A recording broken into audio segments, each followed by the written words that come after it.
Auto insurance can all seem the same until it comes time to use it. So don't get stuck paying more for less coverage. Switch to USAA Auto Insurance and you could start saving money in no time. Get a quote today. Restrictions apply. USAA. This episode is brought to you by Indeed. When your computer breaks, you don't wait for it to magically start working again. You fix the problem. So why wait to hire the people your company desperately needs? Use Indeed's sponsored jobs to hire top talent fast. And even better, you only pay for results. There's no need to wait. Speed up your hiring with a $75 sponsored job credit at Indeed.com/podcast. Terms and conditions apply. This episode is brought to you by Walmart. New beauty is in bloom at Walmart, and it's all about springtime radiance. From Drybar, Tula Skincare, and hundreds more available online, Walmart has the premium brands you want and this season's on-trend products for flawless, glossy hair and hydrated skin. Big name beauty brands? Check. The things you love? Check. Find trending spring beauty and all you need to look and feel gorgeous at Walmart, on app and online. That's your money saying it's time for a McDonald's run. Because with new McValue at McDonald's, you get more than you expect. Like buy a 6-piece McNuggets and add a McChicken for just $1. Your money says let's go. Get more than you expect with new McValue. Prices and participation may vary. Valid for item of equal or lesser value. There are people out there all across the country pushing boundaries to grow the game of golf. Like champion speed golfer Lauren Cupp, who plays faster than anyone else. And Will Lowry, whose work in the golf community inspires more kids to get into the game. As a champion partner of the Masters, Bank of America supports everyone determined to find out what's possible. In golf and in life. What would you like the power to do? Bank of America. Bank of America N.A. member FDIC, copyright 2025, Bank of America Corporation, all rights reserved.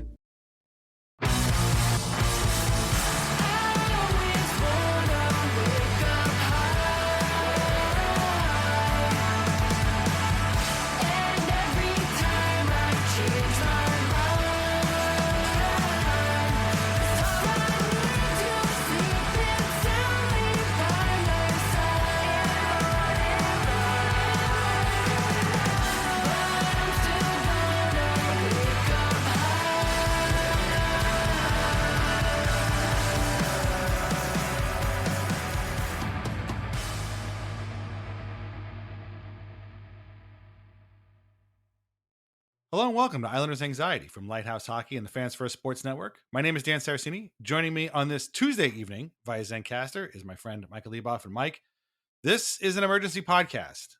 24 hours ago, we spoke our normal episode of Islanders Anxiety this week. I said that if the Islanders don't fire anybody by Friday, nobody's getting fired. You said that probably at the draft, we'll hear about who was signed, who was let go, and then Lou Lamoriello will sink into the summer and return in October as the team starts training camp. And we were both wrong because around 2:30 today, the Islanders announced that they would not be renewing Lou Lamoriello's contract. John Collins, their CEO or something like that, is going to look for a new general manager. We'll get into him in a little bit. But I'm still a little bit in shock. My head is still spinning a little bit. I did not expect this to happen. You didn't expect this to happen. I don't think anybody expected this to happen, but it happened. Lou Lamoriello is no longer the Islanders general manager. How's your head right now? And what are you thinking about that? Yeah, I'm like you, kind of shocked, and I would say a little bit sad as well. I did like being part of a Lou Lamoriello team. I liked rooting for Lou, and mostly it just boils down to I maybe it's just getting older and your priorities change or whatever, but I really appreciated a general manager in the modern era of sports when it's everyone is kind of shrunk down to an equation on a spreadsheet, and it's whether or not you produce value on said spreadsheet. Like you're judged by your contract, you're judged by your performance, etc. That I really appreciated that Lou was a throwback in that regard, and kind of operated from the core principle. His starting point was always treating people with respect that worked for him, and then doing every decision he made was with the best interest of the team at heart. And I say that as from his point of view, right? You might have disagreed with some of the moves that he made, but Lou, I think we could all agree that he made every, whether it was a 7-year deal for Pierre Engvall, or the trade for Bo Horvat, or the trade for Matt Martin when they acquired him after Tavares left. All those deals, every hire he made, front office, staff, etc., was with the what he believed the Islanders' best interest was at heart. And I don't really, I think that makes him a very unique character in not just hockey but sports. Most this is the trust the process era, the numbers above all kind of situation, and that it's not as fun. It's not as fun when to be a sports fan when that's how everyone's operating. There's everybody's an analyst, everybody's got an opinion, has to weigh in on every move.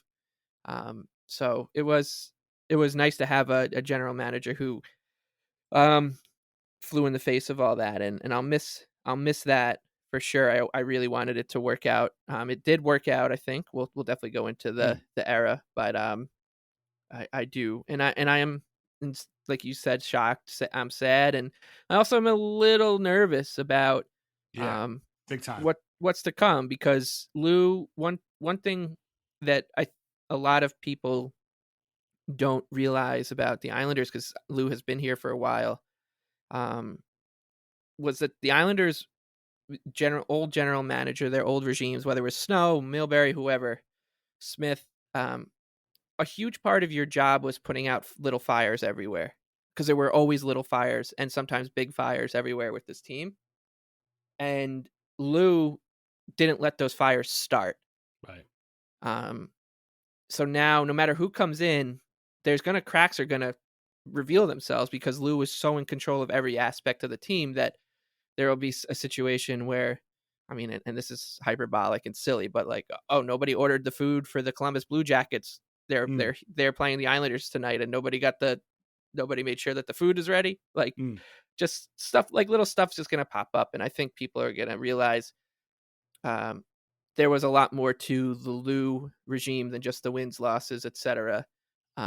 So yeah, I'll miss him. I'll miss the character. I'll miss the fact that Lou Lamoriello was an Islander, and it was always funny seeing him in like an Islander windbreaker or behind an Islander microphone, and still didn't really calculate.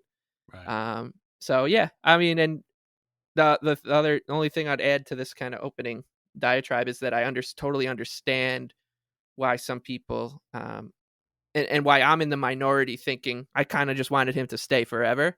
I totally get that there's a shrinking minority, and I understand why, because of the way the team has gone. But I'm not gonna change how I felt about the guy and whatever. So yeah, I'm a little sad. It stings a bit to not have him as in charge anymore. Yeah, I agree with everything you said, and I especially think, and I don't want to forget about this as we dive into his, the era here, what's going to come next. Where I got a couple of leakers coming up in the second half, I think we're going to talk about as well. But I definitely don't want it to be lost that it's a little bit scary right now. Like, it's a little scary to think of who's going to take over and how things are going to change. And I think there are things that definitely needed to be changed. For one, how the team does its marketing, how it's perceived outside of us. We talk a lot about how we want the Islanders to act like they're in the National Hockey League. I feel like whoever comes in next will probably, steer them in that direction. Maybe we'll get a little bit more personality from the players. Fine hair or facial hair, mustaches, long hair, whatever. Haha, very funny. That kind of stuff.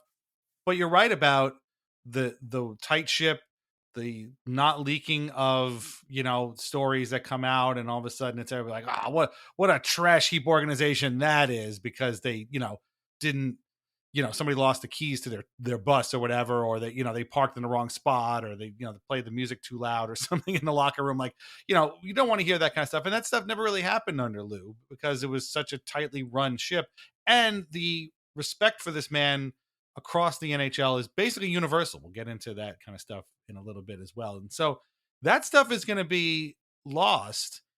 Oh, and by the way, what is this next person going to do to the roster? What are they going to do to make this team competitive again?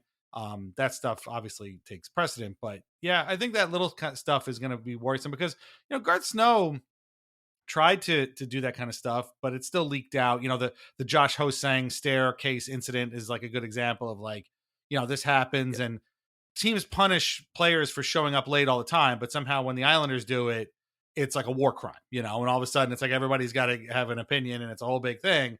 Whereas, that kind of stuff I'm sure happened under Lou and you just never heard about it because he just never let it out.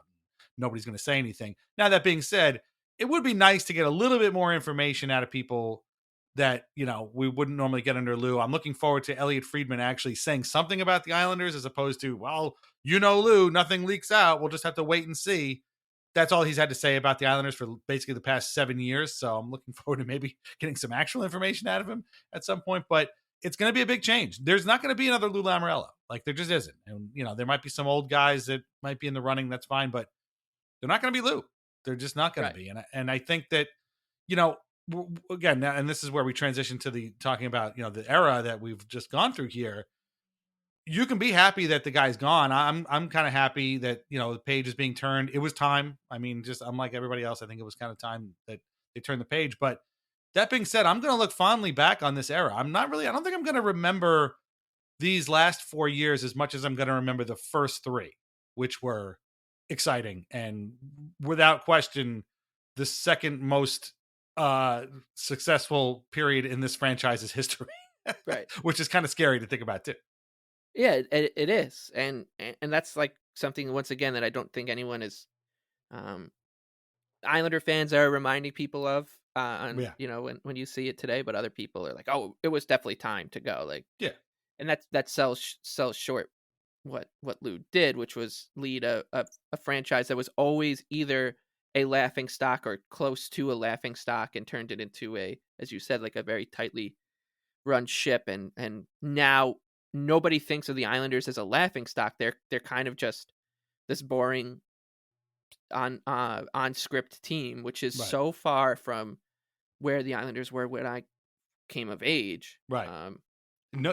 Having no personality is a huge difference from the personality that they had all that time, right? Right, exactly. It's like a, you grow up with a ruffian, and you're like, man, that guy's just going nowhere in life. He's just a no good kind of person. He's always looking for trouble, and then maybe like they just disappear. You lose touch, and then 10 years later, you see him at a St. Patrick's Day parade or something, and you're like, oh man, like Chris has really cleaned himself up. He's got kids. He looks great, and he's got a good job, etc. Didn't see that coming.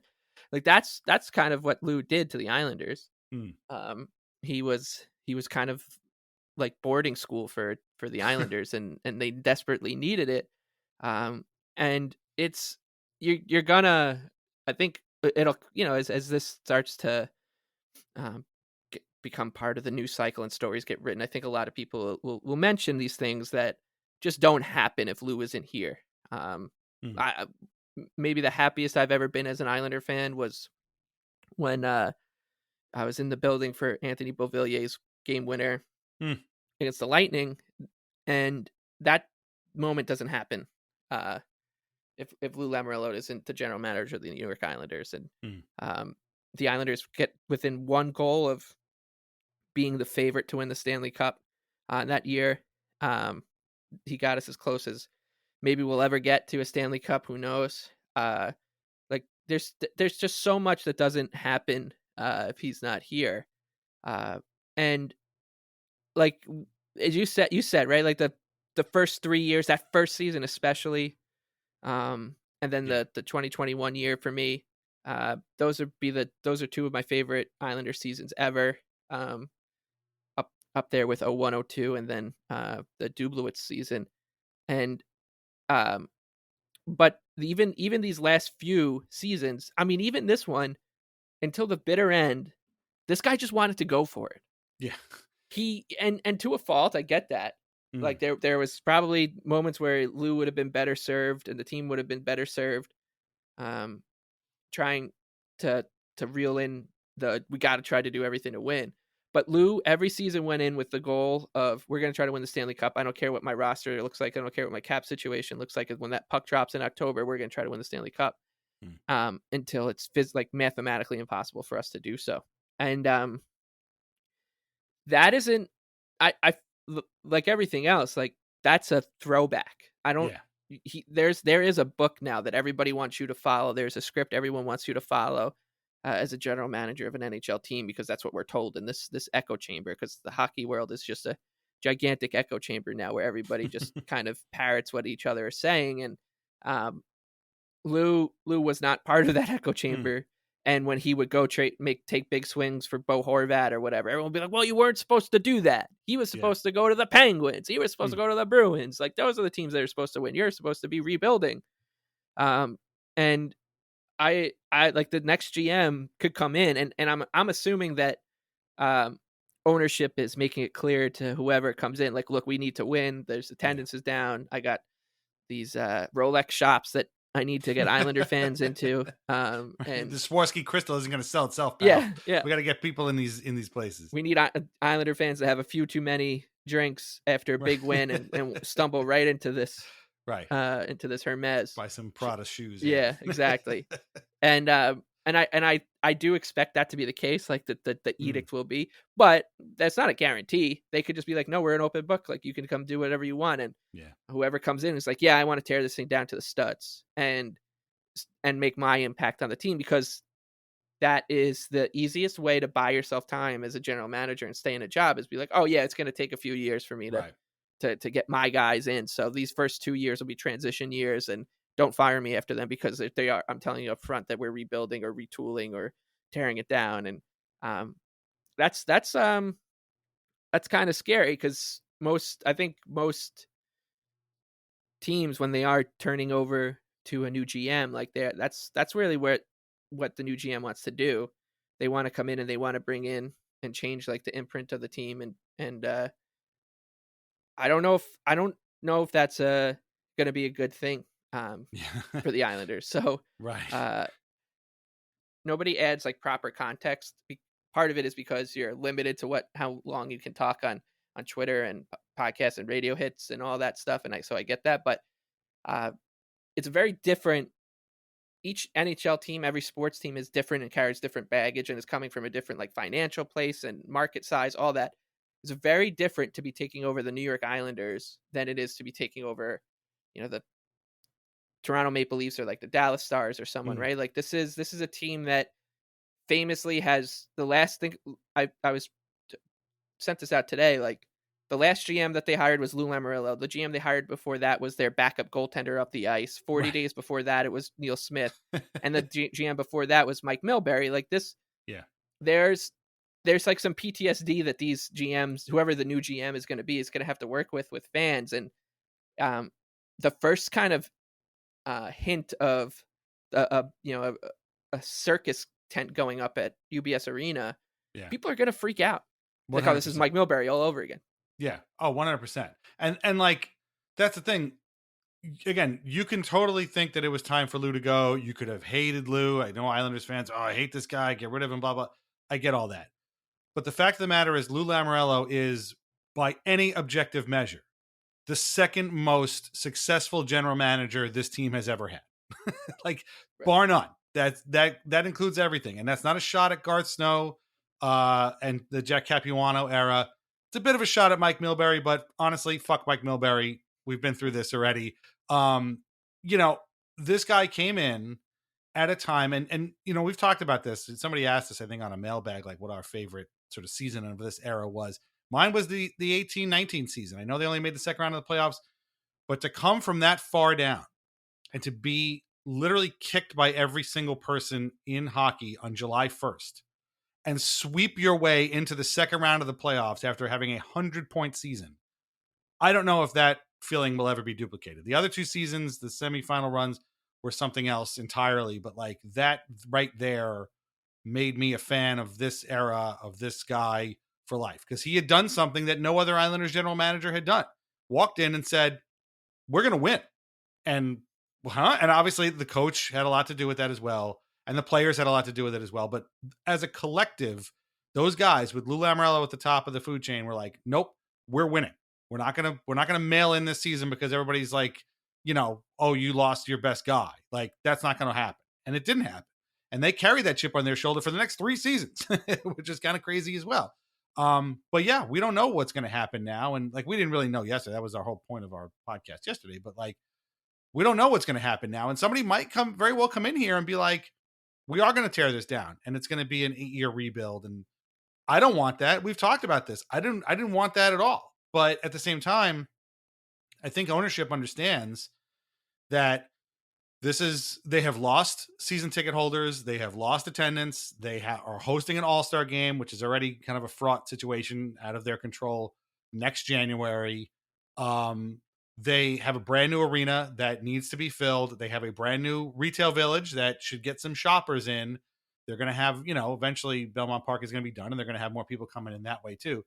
This is a very kind of tricky dance to do right now. And they're going to be serving a lot of masters here. You got a bunch of guys signed to long-term contracts, some of whom you might want to keep, like Matt Barzal and Bo Horvat. Some you might not, like Scott Mayfield and Pierre Engvall. Like, they have to come in and figure out what's best for the team and how to move things along. Because I think while you're right, Lou wanted to do what was best for the franchise. I think we can agree that what sort of tripped him up was how do I put this? How do I put this? An emphasis on loyalty over improvement. And so, the team makes the second round of the playoffs. It's great. There's very little improvement the next year. They make the semifinals. That's great. There's very little improvement the next year. They make the semifinals again. Okay, great. There's very little improvement the next year. They got Zach Parise and Zdeno Chara, and everything fell apart. And then from that point out, it was kind of about getting back to their median level as opposed to just getting better and going for the Stanley Cup. It's easy to look back now and be like, he should have made some harder decisions, made the team better as opposed to just doubling and tripling and quadrupling down on the same roster that was only going to get older and more broken down and putting his faith in the system of the coach. But that's what he chose to do. And so now that's why, that was really kind of where the break in this era happened, from the good stuff in the beginning to the stuff what's happening now. And make no mistake, these last 4 seasons have sucked. Like, I'm not trying to sugarcoat these last 4 seasons, which have been largely terrible. Yes, they made the playoffs twice, but barely, and they weren't going to win the Stanley Cup either time.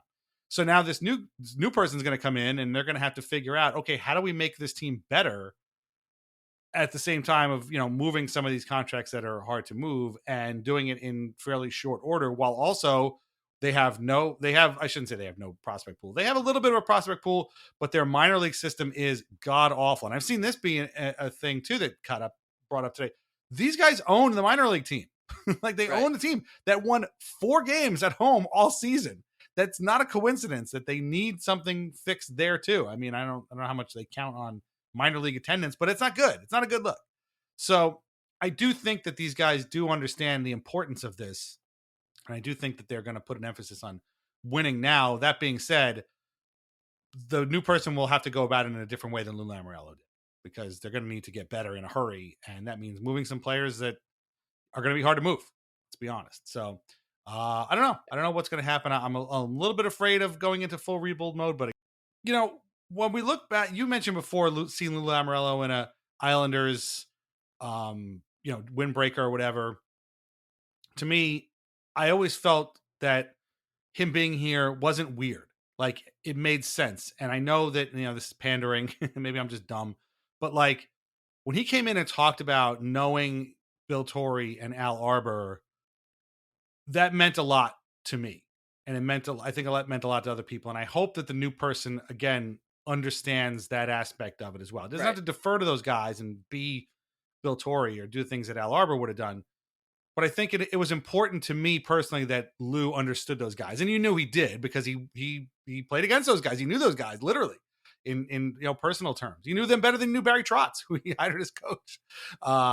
So I hope this person comes in and understands this, because like you said, there's a ton of baggage here.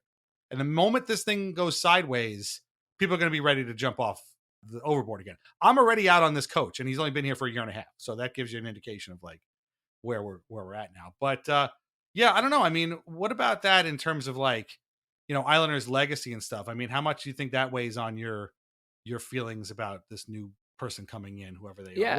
We'll get to the candidates in a little bit, but like, do you think that that's an important thing for them to worry about, or am I just sort of being an old man? No, you're right. And this is something we've actually brought up a couple of times this offseason, from a player level, right? Like understanding what this team is about, understanding the baggage, understanding the history, and respecting it. And in a weird way, a really good example of how the Islanders should be viewed is what Wayne Gretzky did when Alex Ovechkin broke the record, right? Like first thing out of his mouth wasn't "Congrats, Ovi." It was about the Islanders, and in the Coliseum, in the Coliseum, and how much respect he had for Al Arbor and Bill Torrey and the organization.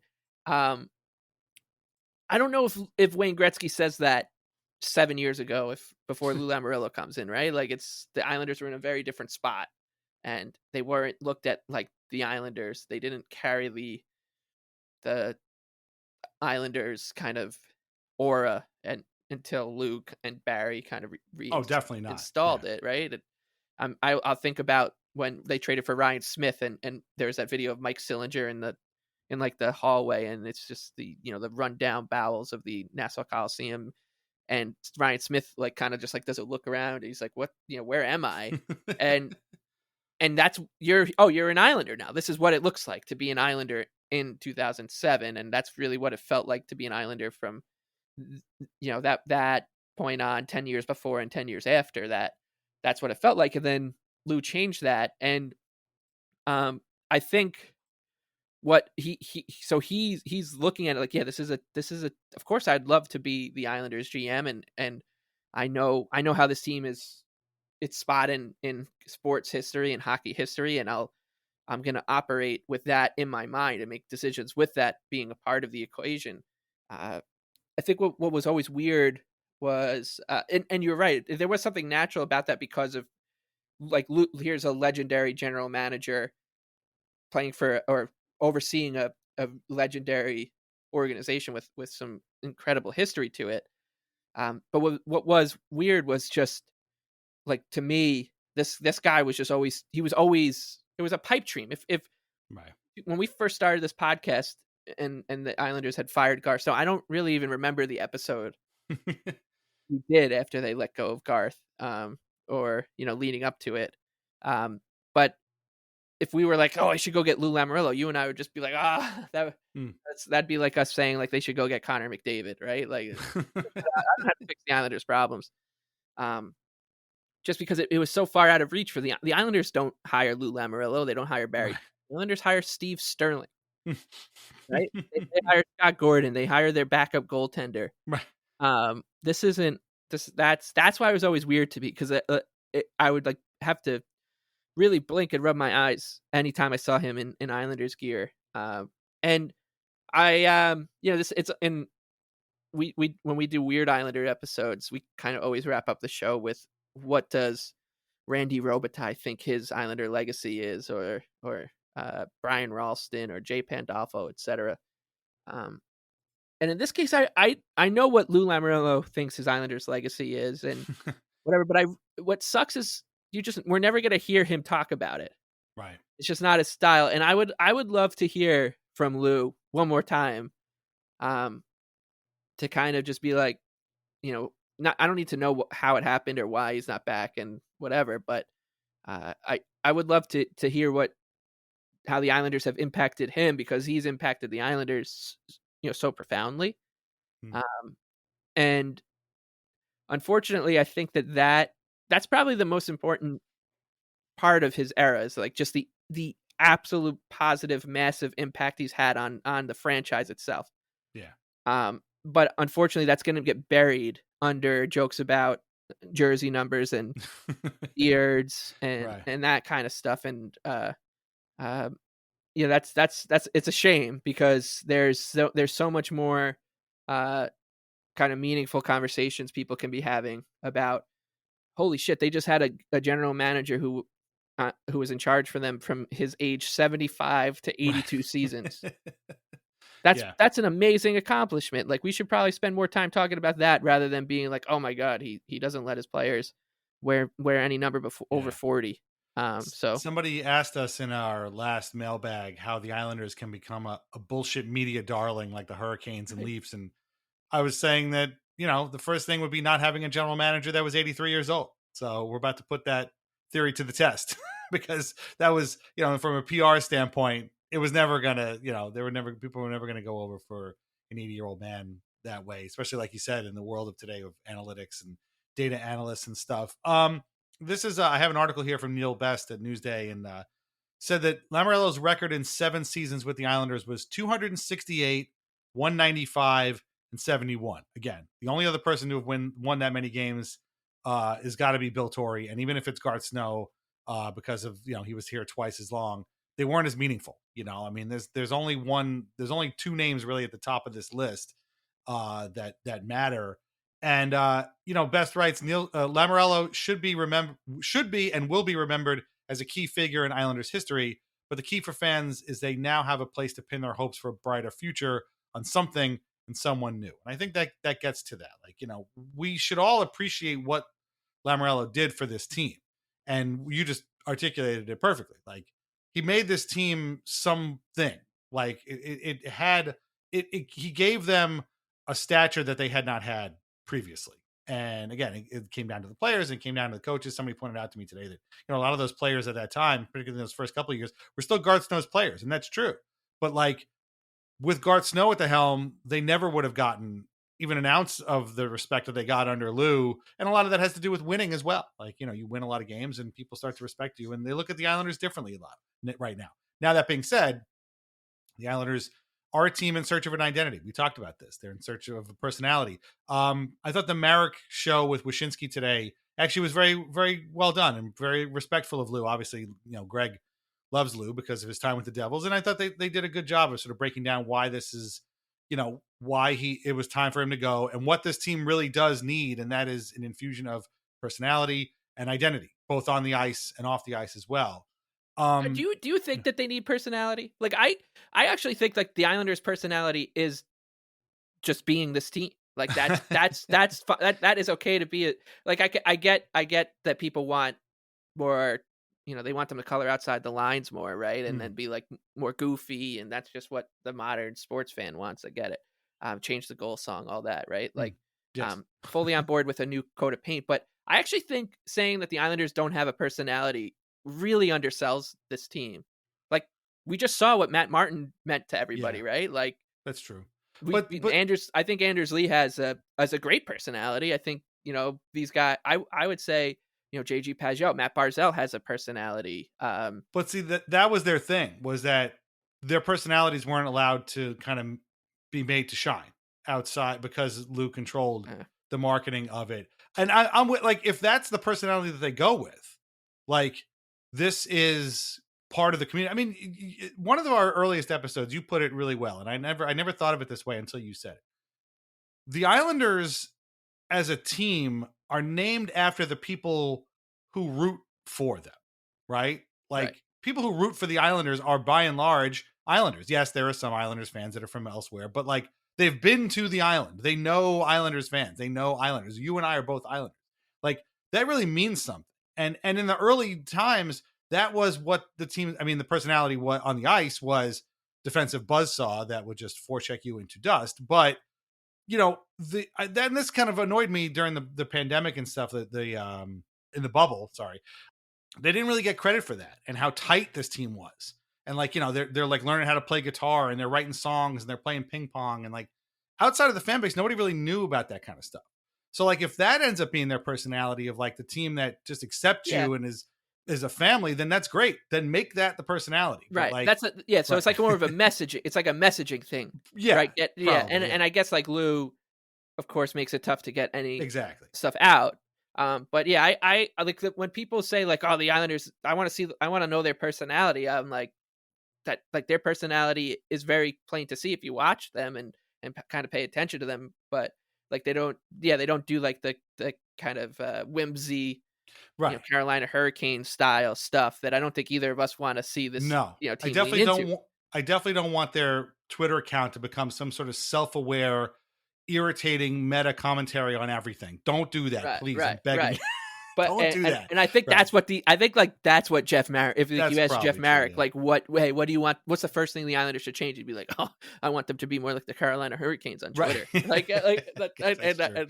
I think it's a messaging kind of, you can open the floodgates more. And I also like, if something happened, I think some of the moments when the Islanders personality has shown through the most in my lifetime as a fan have been completely organically, right? With like Live is Life, yes, Hoppy the Bunny, in the same season, the 0102 team with like Sean Bates and the Animal House guys. Again, the ping pong thing, like Jordan Eberle writing songs, like that stuff, yeah. Right, exactly, right, yeah. And so I think people in the media really want the forced stuff because they find that stuff funny and it's low-hanging fruit for them to be like, oh, this is the funniest thing ever. The Boston Bruins just poked the Ottawa Senators on Facebook, right? Like, and I find that Lou gets saddled with that, and I'm like, that is so far down the list of things that I could listen to people be like, yeah, this guy's got to go, like, and be like, oh, well, they're not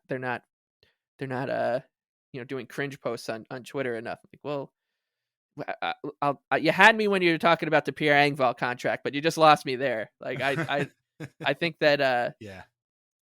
And also, and in a way, like, they kind of took on Lou's personality and seemed to be kind of proud of it too, in a way. And Lou's chock full of personality. He just doesn't come out and, he's not Eric Tulsky and like texting guys being like, this is what I did today.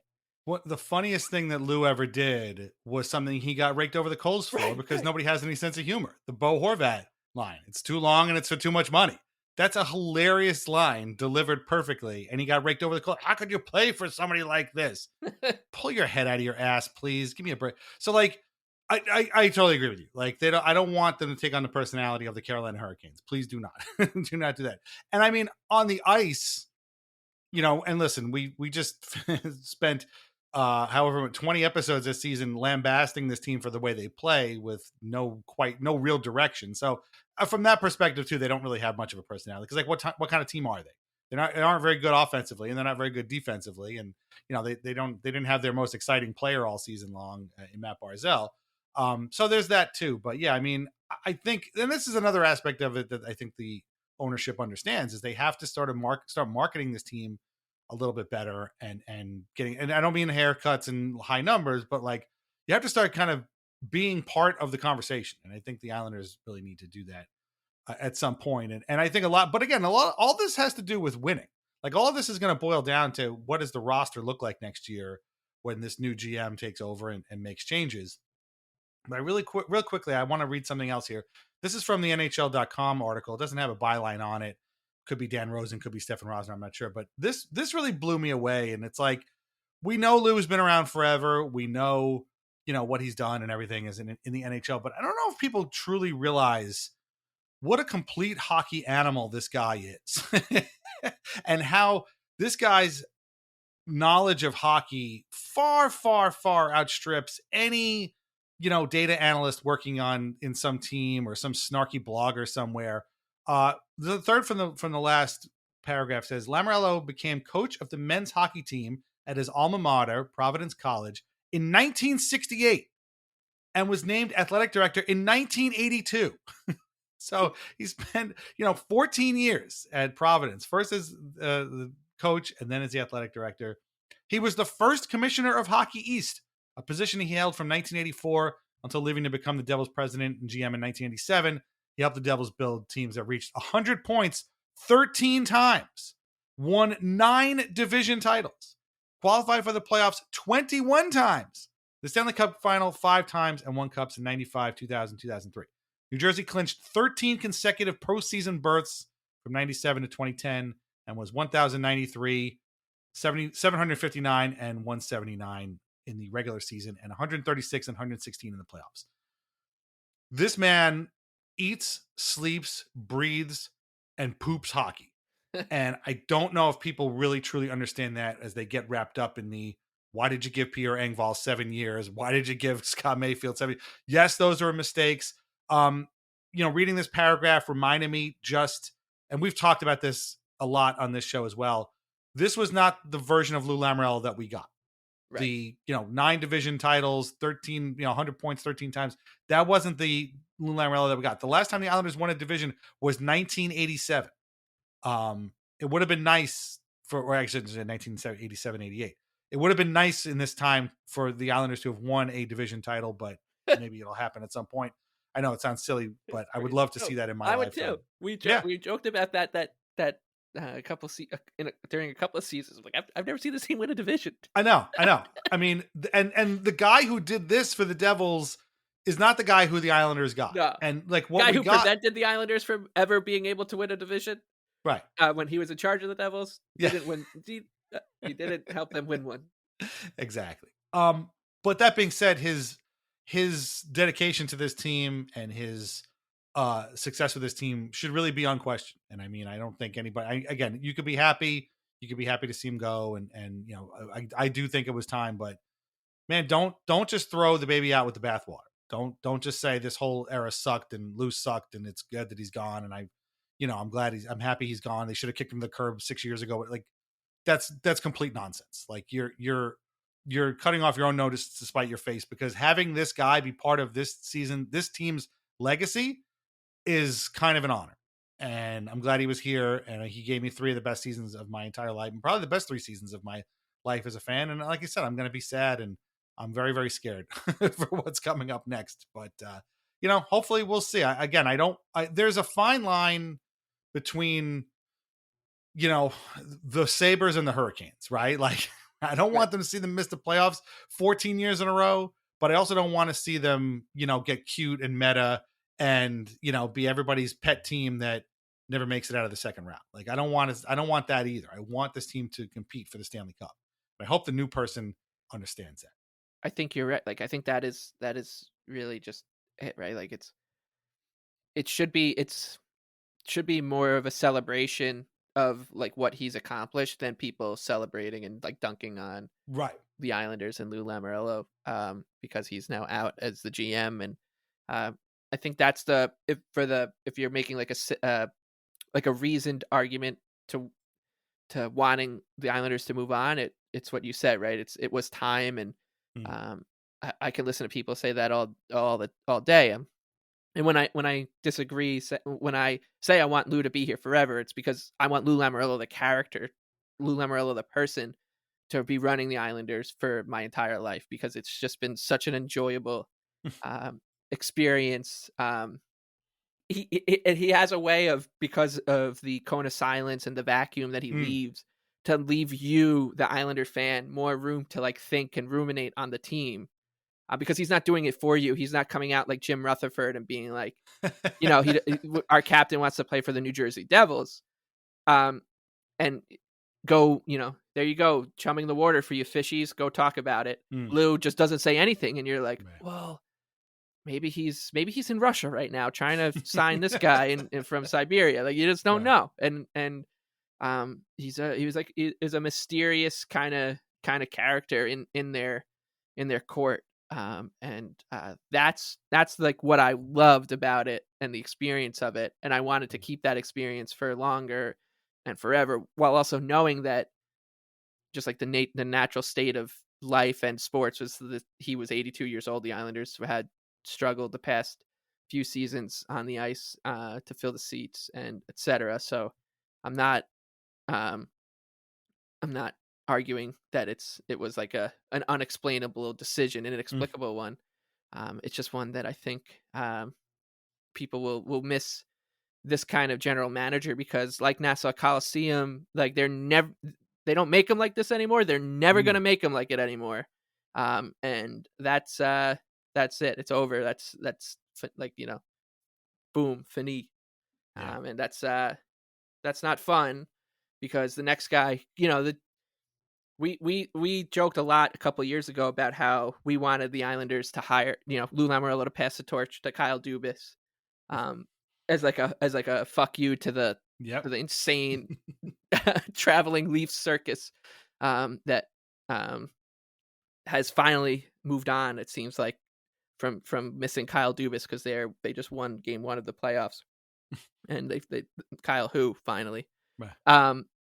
But I'm also afraid of that the Islanders are going to want to go in that direction, like go after a Kyle Dubas type,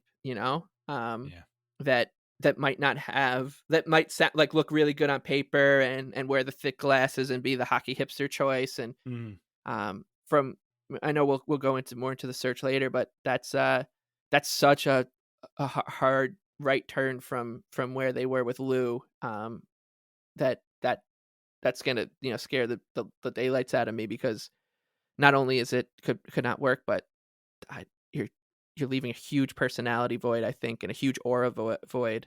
Oh yeah. That you're going to be missing from Lou. So, it's it's as I think you kind of get from these first 45 minutes. It's you and I are kind of like toasting the Lou Lamoriello legacy, and while I think a lot of other people, not Islander fans, but people off the island are roasting it. This was quite a ride, and I'll be forever grateful for Lou. The Islanders, I hope, offer him the opportunity to like honor him somehow. He'll turn it down, but there's definitely something that should be done for him, because he deserves it, and he will always have my utmost respect. Like he is, everyone's got like their favorite players from years gone by and etc. Like Lou is one of my favorite Islanders ever. And there's nothing like ironic to it. He was successful. Yeah. Like he was successful and I trusted him. Like how many people with power at this organization have you ever trusted? Yeah. Him and Trotz, maybe. I mean, for me, basically, yeah. Yeah, like I mean, because even Wong, like we love Charles Wong. I know Charles. You talked about the Islanders being named after the people that root for him. Like Charles Wong was an Islander. Like that fucking guy was an Islander. But Charles Wong was a little nuts. Yeah, little nuts. And I just have an unfortunate answer to that. One guy I trusted while he was here, John Tavares. Right. Like he was the only guy really that I trusted. Right. Yeah. But. So, there's been very few people. I mean, I think as a youth, I really trusted Peter Laviolette after that first season too. And Pekka was another one, exactly. But we're skipping 20 years because it was impossible for the Islanders to get those kind of guys that you wake up in the morning, and I didn't have to worry about who was in charge of the Islanders when Lou Lamoriello was here. So between 1990 and 2025, was that 35 years? The list of guys on the Islanders you could trust was Pat LaFontaine, Ziggy Palffy, Michael Pekka, Peter Laviolette, John Tavares, Lou Lamoriello, Barry Trotz. Was that 7 guys, 8 guys? Yeah. That's it. That's the list. It's been a rough ride. But no, like you said, I think we're going to toast Lou. I think a lot of people are toasting him out there as well, but he's getting a lot of roast. He actually wasn't as much roasting as I thought it was going to be that I saw, but it might be because I'm mostly on Blue Sky. But I think a lot of people are toasting Lou, and I think he's going to be getting a lot of calls. And I meant to say something before when you were talking about the stories. If I'm Lou Lamoriello, I don't look for another job right away. I start writing a book. Why not? I would read it, right? I mean, right. I know. So I would. I mean, consider this us reaching out to you, Lou, to Please. write your Lou's Island book, because this era of Islanders hockey has been so goddamn interesting, and the only people who have noticed it are Islander fans, and I would love to know if he will ever find out what happened in Game 6 against the Carolina Hurricanes a couple seasons ago. If he ever got that answer, maybe that's why he went to Scott Malkin, and Scott was like, Lou, do you want to come back next year? He goes, you know what? I got my answer. I'm good. I can leave a happy man, because I figured out what happened in that third period against the Hurricanes 3 years ago. I want 2 volumes. I want 3 volumes. I want the Providence Devils volume, and then like the Leafs Islanders volume, and then I guess maybe whatever's next or something like that. But I think it would be good.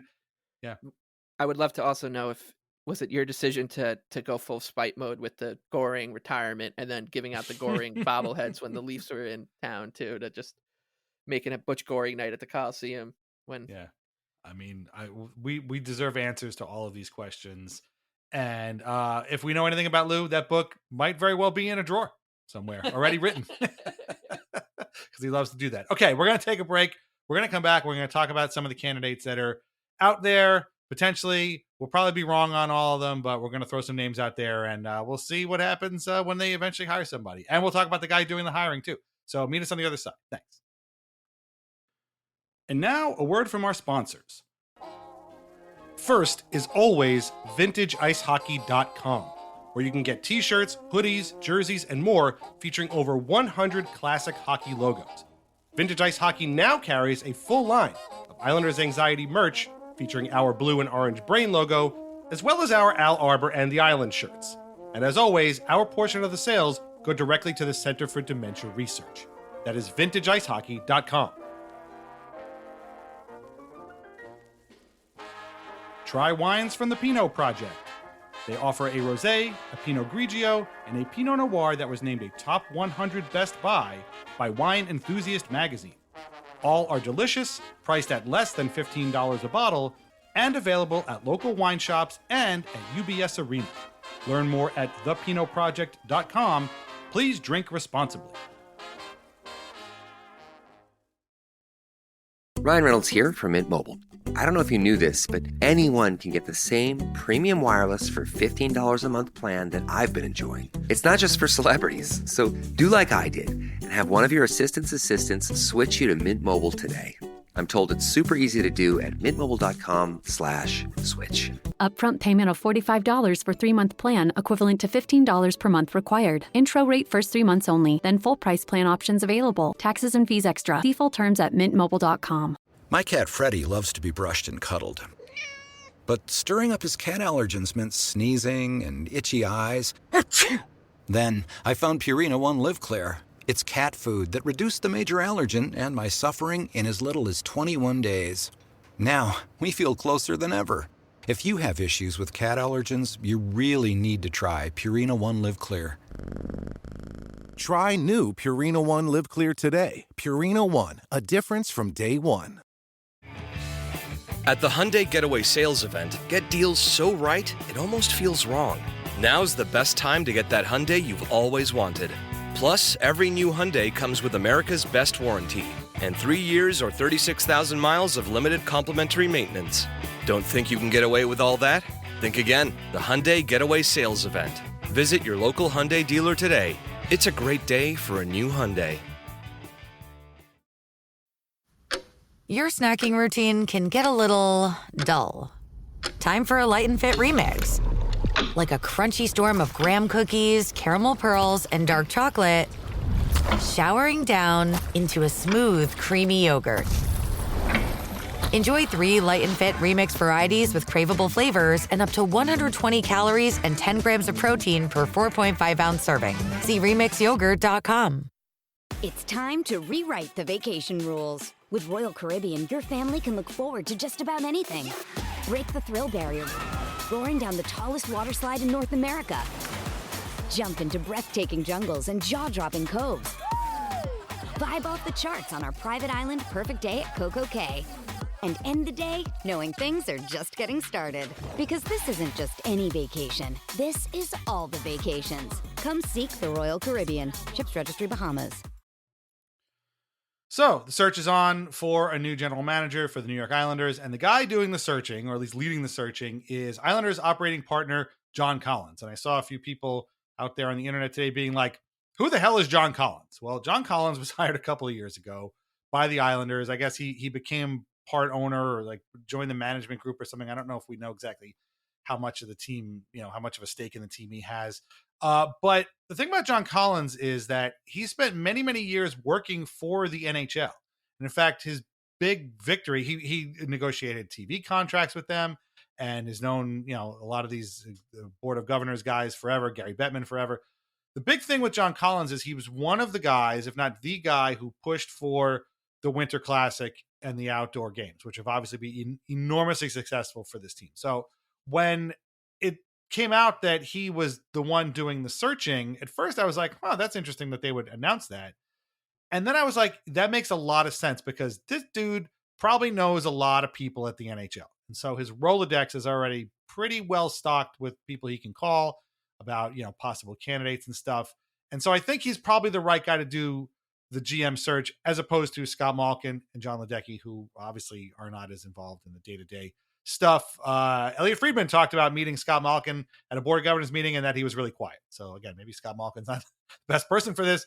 And I feel like John Collins probably would be. Now, does that mean the guy he's going to pick or the person he's going to pick is going to be the best person? I don't know. Again, only time will tell. But we have a few names that are already out there that people might throw around. The first one I want to mention, though, is Ken Holland. Now, Ken Holland was thrown out there by one Darren Dreger in a way of saying, Ken Holland wants to get back in there, but he wants just the right situation. Yeah. And I just got a text from Ken Holland. Yeah. Right.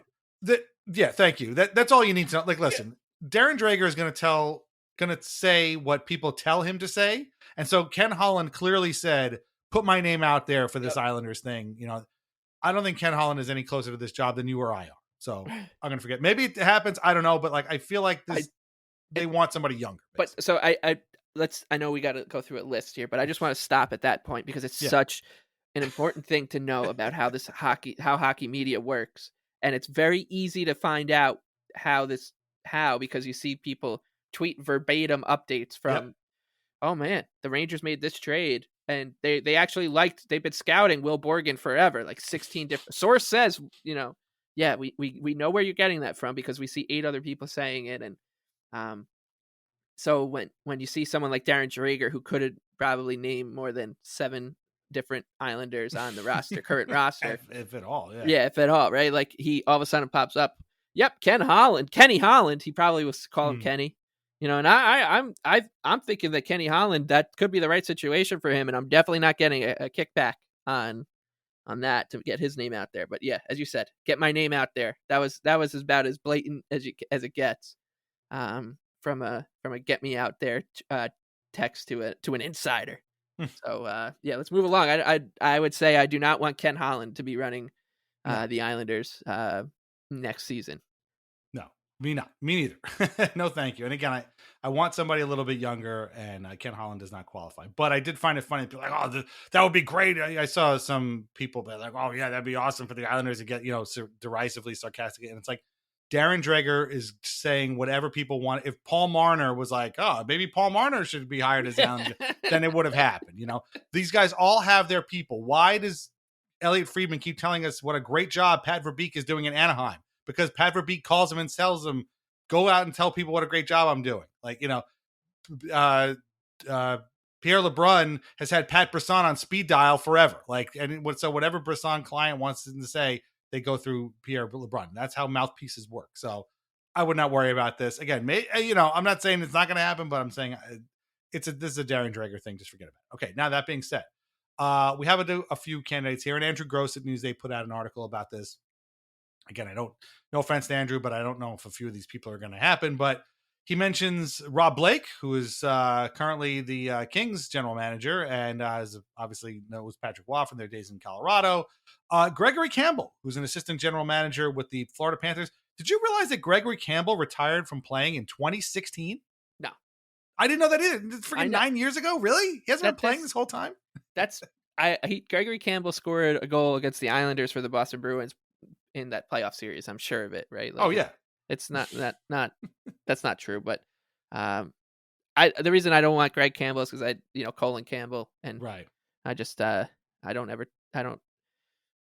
need Colin Campbell to think about Colin Campbell because he always screwed the Islanders, I feel like. So I wouldn't want that either. Matthew Darsh, who is with the Tampa Bay Lightning and has been sort of the hot name around GM circles for a long, long time, former player as well, played for the Canadiens for a long time. And was with the Lightning when they beat the Islanders for those cup runs.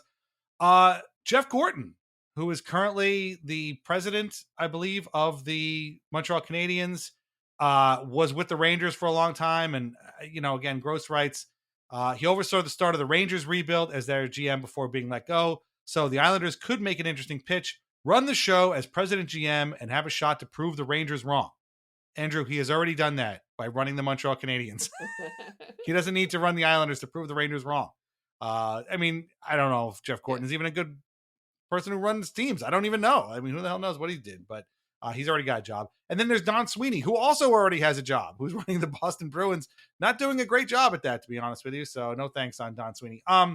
Again, these are just names. I'm not really into it. Darsh is the only one of these guys that sticks out to me. Like, yeah, he's probably in line for a job. But anything else on any of these guys that 4 of them already have jobs. Yeah, well, I guess they all have jobs, but I was very confused by it.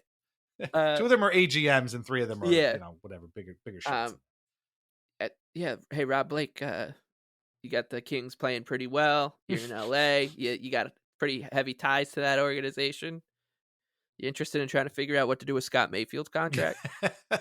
Exactly. No, I didn't really think anything of these names. And Matthew Darsh to me always comes to mind because every year when the Islanders would go into free agency in like the late 2000s, early 2010s, I always predicted that they would sign Matthew Darsh because they never got free agents. I'd be like, their big free agent signing this season will be Matthew Darsh. Right. He would have been the perfect Islanders guy because he was a depth guy and exactly. could score, but not like a superstar. He would, he would have played like second line center for them, and we'd be like, oh man, that was a shrewd move by Snow bringing in Darsh, 20 goals that one season, and they did a great job bringing him in on that bargain contract. So Weird Islanders episode on Matt Darsh would have been great, but he did never come. So yeah, I guess I don't know if being around the Lightning is good. He's been there for a while, but I don't know that list. I feel you talked about like John Collins running the show, right? Like the last time these guys looked for a GM, they went on an entire listening tour around the league, very publicly, even though Garth Snow was still the GM. And they ended up, with Lou kind of like guided that direction. And John Collins, I would think, given his ties to the league, will probably be getting feedback from a lot of like the same avenues that they did. I don't think that they're going to go with the young hip guy, like I mentioned before with like Dubas. It's a fear of mine. I'm not saying that Darsh would be that, but I feel like they're going to go not Ken Holland, but they would go more towards Ken Holland than like a first time kind of guy. Is my thinking, just because it's an easier out, I guess, to kind of go that way. Yeah. Or I shouldn't even say that. Like guys with more experience, basically. More experience, but more weight, more gravitas. I know like people have mentioned Pat Brasson's name in passing, and like those kind of guys, like characters in the league, power players. So I would think that they'd be looking more towards power players, to tycoons than someone like Matt Darsh. That's just my prediction. Yeah. Matthew Darsh career high in goals, 12. The 2010-2011 Montreal Canadiens. So I could have swore he had a 20-goal season too, but apparently just 12. But yeah, no, I'm with you. I think they want somebody. Art Staple made a note of this in his article over at The Athletic, in that, Lou hired everybody who works for the Islanders. I mean, his son was actually here before he was here, believe it or not. And so there's going to be a lot of loyalists here, and they're going to need to sort of build out the front office. It was pretty small, and everybody, kind of went to Lou. Everything went through him. So maybe somebody with a lot more experience would be helpful here. But I don't know. We'll kind of see. I have a small list here of other guys I was thinking of, or the people I was thinking of. And again, don't take any of this for gospel, because we don't know anything. It's probably going to be none of these people. The first guy who came to mind, of course, was Jarmo Kekalainen, who hasn't been with the Blue Jackets for a long, long time. Jarmo's got the experience. Do I want him here? Not necessarily, but he does have experience. Probably deserves a second shot at something. Mark Bergevin, again, same boat, was with the Canadiens for a long time. I think he's with the Blackhawks now. I'm not sure. Former Islander for a very brief time. Weird Islander, which would be great. But I don't know if he's necessarily where they want to go, but you talk about personalities. Everybody loves Mark Bergevin. He's a funny guy. He's handsome. He dresses nice. Got great hair. That would be you talk about somebody who'd be totally different from Lou Lamoriello. I think Mark Bergevin would be that guy, but he does have experience running a team, and Montreal Canadiens at that. So I think he would be kind of interesting. I started thinking about the more successful teams. Unfortunately, I had to think about some teams I don't like, including the Carolina Hurricanes. They have an assistant GM named Darren York, who also gets thrown around in these sorts of conversations. I think he's like their big data guy. They also have a guy named Tyler Dello, who, I don't know about that. Worked with the Devils for a while. I don't think he's made a ton of friends out there, but that would be a very splashy thing. You want to get the internet on your side, and you want to make the Islanders the darling of the hockey internet world. They would make Tyler Dello the GM. That might be pretty scary, but that would basically completely rewrite the franchise's history. I also looked at the Leafs.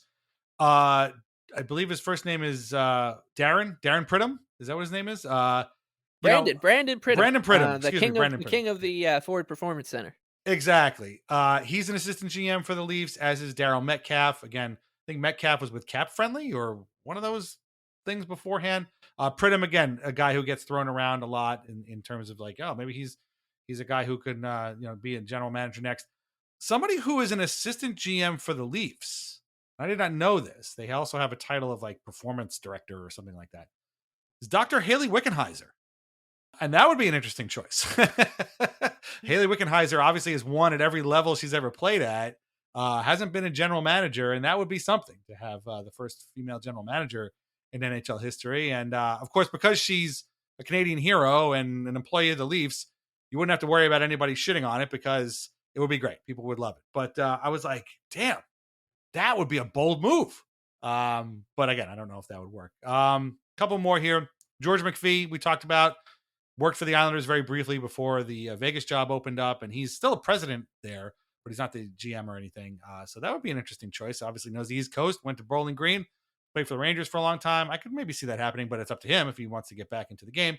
And then another Panthers guy, not Gregory Campbell, but another guy in the sort of Tyler Dello mode, their assistant GM and another data analyst guy, Sonny Mehta, who worked with the Devils for a long time, was a professional poker player for a long time, went to school for music. It's a very varied career this dude has had, and is from Jersey. And maybe he might be a guy who's in there, but he's a little bit too data driven, much like Dello for me.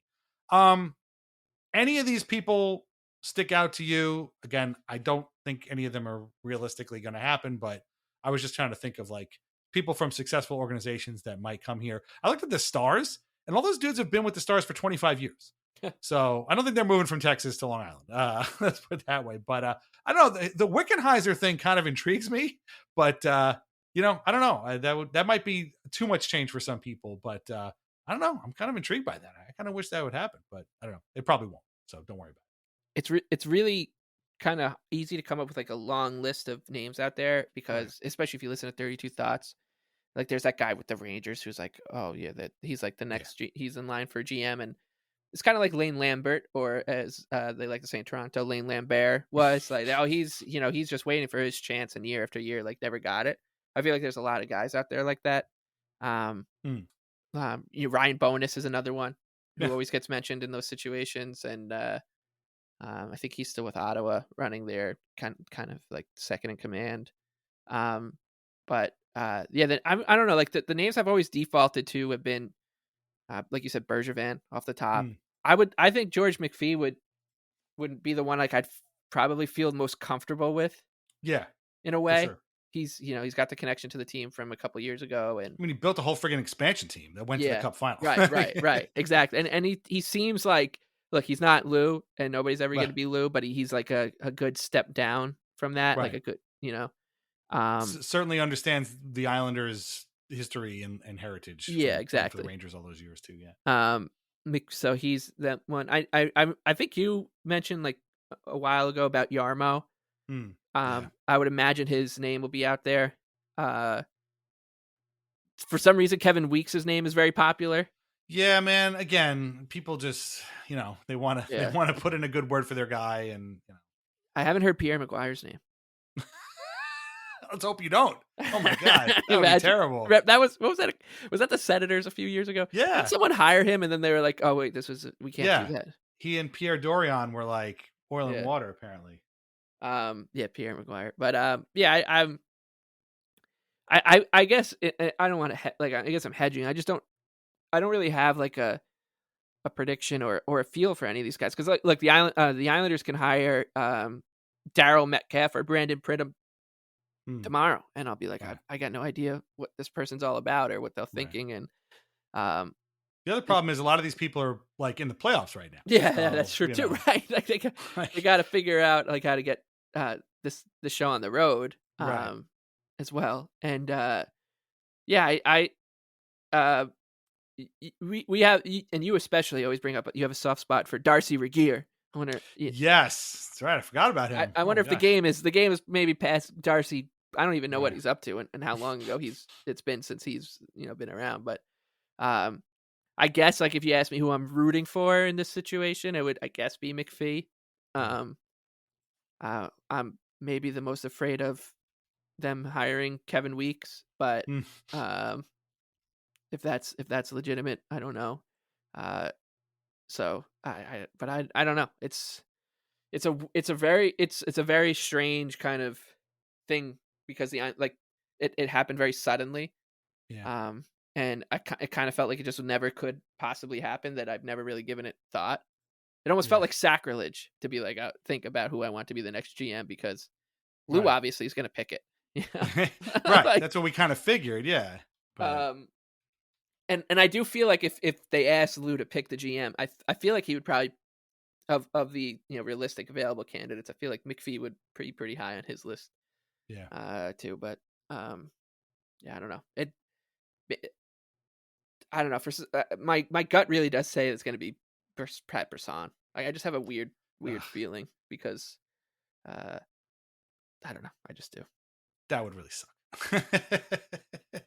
I don't know. This is the time for an agent to take over an NHL team. And is this the team that you want the agent to take over? I don't think so. But that does remind me, there was a quick hit on NHL Network about this today. And Brian Boyle was asking Elliot Friedman, about sort of candidates for the job, and was like, do you think they're going to have trouble getting somebody to come and be the manager of the Islanders? Like in a very derisive way, because, Brian Boyle just comes from the Devils and Rangers and hates the Islanders and thinks that nobody wants to play for them and such. And Elliot was like, no, there's actually going to be a lot of interest in here because, they have a situation where they have cap space and they basically have a blank canvas a little bit, especially again with the minor league team being kind of nowhere as well. So, yeah, I'm with you. To me, McPhee makes the most sense, but it's got to be up to him. Like he's living life in Vegas. There's a reason why he got bumped up to team president from being general manager after a couple of years. Maybe he just didn't want to be GM anymore. So who knows? But then that being said, Lou got bumped up to president, and then 2 weeks later he was general manager of the Islanders. So it's really up to him. Bergevin, I think, intrigues me again, only because he's such a life of the party guy. I don't know if that makes him a good GM. I loved having him when he was the manager of the Canadiens because he just seemed like a fun guy to hang out with, and guys loved joking with him. Was the team good? Maybe not, I guess. I mean, I don't think he was their general manager when they went to the Cup final. I think they had let him go just before that. But again, I don't, that's a hard job. And I don't know what the problem was there, if it was him or if it was them. It was kind of weird. Again, the Wickenheiser thing, I really think is a great idea. She would probably make a very good general manager, but this seems like a big job. And I don't know if, again, like we just said, I don't know if a first time general manager is the way to go. The stats guys and the sort of Toronto computer boys, mafia guys, I don't know. I'm not really in the mood to deal with them, a Meta or a Dello. Maybe they do a great job. I don't know, and they've been AGMs forever. So it's possible that they've learned a thing or two, but again, I don't know if that's necessarily what these guys are looking for. I think they're looking for somebody to come in and make the Islanders a part of the NHL, give them more of a sort of, I guess, public relations makeover, and make the team better so that when, the All-Star game hits in January, it's, a team worth having an All-Star game, and not just, they just got the job basically because, they were owed one after 40 years of not having an All-Star game. So I don't know what they're looking for. I would love to see maybe John Collins. I think I don't know if there's any harm in him saying like, this is the kind of general manager we're looking for. But then, of course, if you don't find that person, then you're going to get raked over the coals for it. This is much like, Jim Rutherford saying that he thinks that Quinn Hughes wants to play with his brothers, which basically means he's getting raked over the coals. By the way, congratulations, Jim Rutherford, on now being the oldest general manager in the NHL. So there you go. But I don't know. I mean, maybe there's other candidates out there, but these were the guys that jumped out, and maybe somebody from a different team will pop up. But I do sincerely think that John Collins is probably, of the options to go find the new general manager, I think Collins is probably the best one, because he probably knows either these folks or people who know these folks, and he can talk to them and get a good gauge on it. But that being said, whenever I hear that, oh, this guy's the next in line for coach or GM, I think of two people. One, Lane Lambert, who was the next head coach in waiting for a long, long time for Anaheim, for Detroit, for the Islanders. And Paul Fenton. You remember Paul Fenton? Who was the general manager of the Wild? Yes. And until he started, I don't know, he went into some kind of weird, speaking in tongues. All of a sudden he turned into Jim Morrison, and he was singing, talking about talking to lizards and stuff. And it was just, he was gone after, I think, a year and a half. So he was another guy. They talked about him forever he was David Poyle's guy in Nashville. And it was oh, he's going to be the guy. He's learning under David Poyle. He's the guy. He's going to be the guy. He was not the guy. And he is not. So I don't know where he's at now. He might be in the sweat lodge with Aaron Rodgers now, for all I know what's going on with him. But he was another guy who was oh, this is going to be the next big guy. And he was never that guy. I'll never forget when the Islanders were looking for a replacement for Milbury. John Weisbrod was the hot name. And yes, NBA guy. Yeah, he was the Orlando Magic right assistant general manager. That's right. I'll never forget that. Well, hey, John Collins has that history with the was he the president of the Cleveland Browns? Yeah, which is Please don't hire anybody from the Browns. That does bode well. I wonder if he was the one who brought in Condoleezza Rice. Remember when they interviewed her for general manager? Yeah, please. No, we don't need any connections to the Browns. No offense. No, thank you. Yeah, Joe Flacco is going to end up being the Islanders general manager. Oh man. But I guess you're right. It's in a weird way. Are the floodgates just going to start opening now with, going from day one of the post Lou era? Are we just going to start hearing things like, yep, Matthew Darcy interviewed for a job with the Islanders today. And going to be a lot of plane tracking and sightings at Republic Airport or whatever of, I think I just saw Mark Bergevin at LaGuardia. Yeah. Yeah. Hey, you know what? You know who they should be talking to? 3 guys, actually, all of whom have GM experience, just in different leagues. Okay. Miroslav Shatan. Yes. Alexei Yashin. Oh. Sergei Fedorov. That would be something. I would love to see Shatan. Can you imagine? 100%. Yeah. That'd be amazing. I like Miro. You could come in and start a rebuild. I wouldn't be mad at you. I'd be mad at. I'd be flipping out at Matthew Darsh. But if Miroslav Shatan says he wants to do it, I'm all for it. The big problem with Shatan, if Shatan were to get the job, is that you got to make sure that you're not a better player than all the guys that you're drafting. Why doesn't he just play? He's better than all these guys. Actually, I wanted to say, that reminds me of something I wanted to say before. It's going to be weird. Obviously we don't know who it's going to be. Hopefully, again, not Ken Holland, but in the event that it's not Ken Holland, it's going to be weird probably having a general manager who's younger than me. I'm 49 and I've never rooted for a team that had a general manager that was younger than me. So that might be a little bit weird, but I don't know. Yeah, we'll have to see. That is it's one thing when you're you're rooting for players who are 10 years younger than you, but as a GM, that's a little it's a little spooky. But right. I don't know. It's who knows? But I'm just trepidatious about the whole thing, and I'm gonna miss Lou, and I'm not looking forward to the floodgates opening with the leaks and interviews and news and stuff, and it's I don't know, it's a weird day, weird shocking kind of day, and sounds like nobody saw this coming, which also made me a little kind of nervous about the entire thing too. It sounds like Scott Malkin was kind of convinced Like this is what you should do. And once again, like there is evidence that he should, and it might be the right decision going forward. But it does sound like they were kind of preparing to have Lou come back, because it was reported that he was, doing the exit interviews and was like a part of that kind of season wind down process.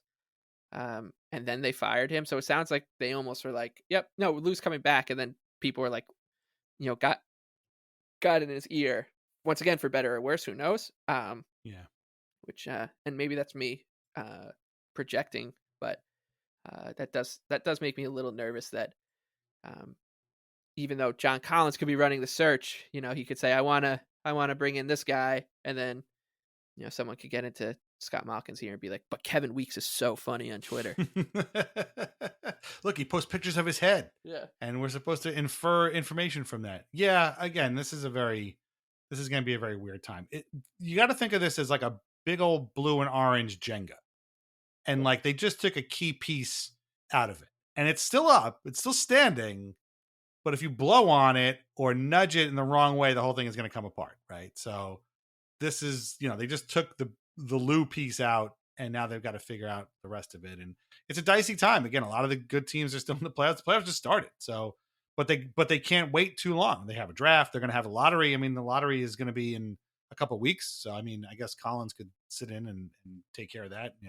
It's kind of by invitation only. Shit, they could send Anders Lee to the lottery just to represent the Islanders. That'd be fine too. But or Barzell. But this is a very fraught time. And so on one hand, they needed to do something and they need a new direction, and they deserve that. And Lou should get all the flowers he can possibly carry. On the other hand, if you're scared, it's okay, because we are too. And God help the next person who comes in and tries to run this team, because they got a lot of things to fix. But that being said, you know what? If they win, we're going to love them just as much as we love Lou, right? I mean, if they come in and we're right now, our expectations for next season are probably fairly low, but if they come in and have a good season, they'll have it made for a little while here. So we'll have to see. Okay. We're going to wrap it up there. Again, this is our second episode of the week that we didn't expect to have. We're going to be doing a Country Club Atmosphere later on this week for patrons only. So sign up today, patreon.com/Islanders Anxiety. You know the whole spiel, ad-free episodes, bonus podcasts, everything there. Find us on Apple Podcasts, Spotify, Amazon Music, audible.com, iHeartRadio. Please leave us a review where you can. We really appreciate it. Tell everybody you know to subscribe to us. Our theme song is Morning Haze by Family Dinner. Listen to more of their music on Spotify. Read Lighthouse Hockey every single day for your most up-to-date Islanders news and discussion. We had a banner today. That was me. Dom went in, wrote the article, wrote Lou out, as in a nod to the old British soccer tradition there. But we're going to have more on this, I'm sure, in the coming days. Islanders Anxiety podcasts are part of the Fans First Sports Network. Shop at VintageIceHockey.com. Try wines from the Pinot Project. Get a Pat LaFontaine bobblehead at Foco.com. Mike, where can everybody find you on Twitter? The Big Lebowski with 2 E's. Follow Mike at the Big Lebowski. Any final thoughts on the Lou Lamoriello era coming to a close on Long Island? No, just a very heartfelt thank you to Lou. It's been we've done this podcast going on almost 10 years, and Lou's been here for 7 of them. And it was a lot of fun to talk about him. And to like kind of, he really did change my perspective on just sports generally and fandom and what you kind of want out of that. Like sports is entertainment, right? Like you're supposed to be entertained, and it's supposed to be an escape for joy. That's what it's supposed to be. And Lou in his own way brought a lot of joy to the fan experience of being an Islander fan, and took us places that I didn't even know existed. Like I didn't know that you can have that kind of success and stability, and it felt very new to wake up in the morning and be like, wow, the Islanders are going to be here. They're here today. They were here yesterday, and they're definitely going to be here tomorrow. And that stability is very much because of him. And yeah, so to Lou, it's really been a pleasure. Like it has been. And no matter what the detractors say, there's plenty of them. It has been a pleasure, and I'm gonna miss the experience, the Lou Lamoriello experience, and I do hope that he's helped a lot of people in a way that he's helped me kind of take a step back and realize what this is kind of all about, and how we should be kind of just viewing the team that we root for, the players that we root for, and stuff. So vaya con Dios to you, Lou Lamoriello. Salud. Salud. I guess. That's right. I just hope we don't lose sight of how Lou treated people. Like that's, we can be mad at the moves and the contracts and the decisions and stuff, but never forget how he treated people and how people responded to him, and how, even players that he shipped out in what seemed like unceremonious moves will come back and say they love Lou. Even the reporters that didn't get an ounce of information out of Lou in years are like, you know what, I love that guy. So, even he had agents coming out and saying that Lou was a pleasure to deal with. So, I mean, that's something I think we can all achieve and or aspire to, I should say. And one of the saddest parts about this for me is that you finally nailed your Lou Lamoriello impersonation. I know. On last night's episode. And now he's not here anymore. What a shame. What a shame. I mean, the damage we could have done with our two impressions of I this know. is really, we could have done a whole podcast of Lou Lamoriello talking to Lou Lamoriello. Hey, now, and Lou, this is a lifetime invitation to pop on Weird Islanders, the podcast, right? Or Islanders Anxiety, or hey, you want to become an Islander fan and root for the Islanders in the gods at UBS Arena. I got a seat next to me with your name on it. Right. Love to take in a game with oh my gosh. Lou, but that would be something. I feel like he'll be popping up in a box. But even still, people, what's going on? Why is Lou there? Because he's Lou. Yeah, because he's Lou. That's we'll miss that, right? There's always there's no fun social media with the Islanders. There's nothing better than when you get a national broadcast and they pan from like the Islanders during warm-ups, like doing kick-ups, and then they pan and there's Lou Lamoriello just with the scowl on his face, like staring at a blank sheet of ice. That's the end of those screenshots. I'll take those screenshots a million times over. Check out these fits that the boys are wearing in the game. This is how we grow it. He's got a funny bow tie. Yeah. Oh my God. Yeah, no kidding. Yeah, seriously. Oh, see, now I'm sad all over again. All right. I'm going to edit this and be sad. But anyway, thank you for listening. We really appreciate it. We'll be back next week with our regularly scheduled episode with a country club atmosphere later this week for patrons. So join us over there. And thanks, Lou. We'll see you around, I'm sure. Take care, everybody. Bye-bye.